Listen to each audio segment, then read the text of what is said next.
সবসময় কি আর পাবো? আপনাকে পুরাটা কাজ শেষ হয়ে গেল তার করতে পারবো না।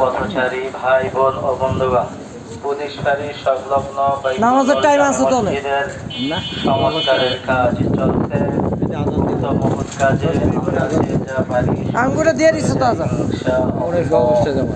সম্মানিত এলাকাবাসী, পুলিশ ফাঁড়ি সংলগ্ন বাইতুল নূর জামে মসজিদের এটা আমি ইউটিউব চ্যানেলে ছাড়ি আর কি। চলছে উক্ত মহৎ কাজে স্যার প্রচার করি আর কি।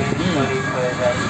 ফেসবুকে তো ভুলেও দিই না, দেখেন না হুজুর যে বয়ান দিছে না, সেই ভিডিও ভাইরাল হয়ে গেছে আর এটাও ভাইরাল হয়ে যাবে। জামে মসজিদের সংস্কারের কাজ চলছে। উক্ত মহৎ কাজে আমরা যে যা পারি শরীক হয়ে যাই ইনশাআল্লাহ। সম্মানিত ওই যে ছাত্রের ভয় দিয়া যান, এটা আসলে একটা বেদ্যপ, আমার ভিডিও করবার দেয় না, কয় কমিটির নিষেধ আছে। চলছে কমিটি তোর কইছে ভিডিও করবার না। হ্যাঁ, সম্মানিত পথচারী ভাই বোন ও বন্ধু